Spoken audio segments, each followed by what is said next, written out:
චාව් ඔන්න මම අද යනවා ගෑස් ගන්න. බලමු මේ යුද්ධ තත්ත්වයත් එක්ක ගෑස් වල මිල ගණන් කොහොමද කියලා. මේ තියෙන ගෑස් ටැංකි දෙක ගෙවල් වලට සාමාන්‍යයෙන් අපි ගන්න කිලෝ 15 තමයි. අද මම ඔන්න යන්නේ පරණ කාර් එකේ. ඔන්න මම ගෑස් ගන්න තැනට ඇවිල්ලා ඉන්නේ. මම මෙතනින් තමයි වෙනදත් ගන්නේ. වෙනදට වැඩි ගණන්වල පොඩි වෙනසක් තියෙනවා. මම මෙතන ගෑස් ಜಾති දෙකක් අරන් තියෙනවා. එකක් කුස්සියේ උයන වැඩවලට, අනිත් එක ඕනම එකකට පාවිච්චි කරන්න පුළුවන් එකක් තමයි මම ගත්තේ. සාමාන්‍යයෙන් කුස්සියට උයන්න ගන්න එක වෙනදට තිබුණේ 19.50යි. දැන් 21ක් වෙලා තියෙනවා.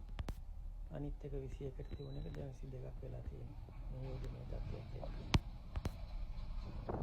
මේ කොළ පාට මොඩියෙන් තියෙන කුස්සියට මේ උයන්න ගන්න එක. අර මම ඕනම එකකට ගත්ත කියපු එක තමයි මේ ඔය තියෙන රතු පාට මෝඩිය තියෙන එක.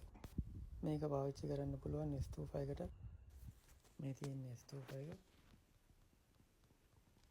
එතකොට කල්දායකටත් ඒකම දාන්න පුළුවන්.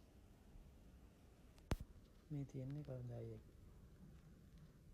ඉතින් තමයි ගෑස් ගන්න යන්නේ. එතන මේ ගානත් අඩුයි. එතනින් තමයි මේ අනිත් කඩවලටත් අරන් ගිහලා ඒ කඩවල වල ඒ ගානක් තියාගෙන විකුණන්නේ. මම 19.50ට එතනින් ගන්න එක කඩවල වල විකුණන්නේ 22.50ට. 25ටත් විකුණනවා සමහර අය.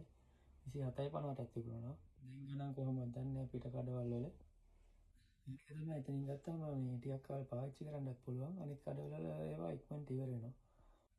ඉක්මනට ඉවර වෙන්න හේතුව මම හිතන්නේ ටැංකි වලට පුරවනවත් දන්නේ නැහැ ඉතින්. මේ පින්ද ගන්න කඩවලින් බලන්න ගිහිල්ලා දැන් ගණන් කොහොමද කියලා ගෑස් ගන්නකොට හැමෝටම සුබ දවසක් වේවා.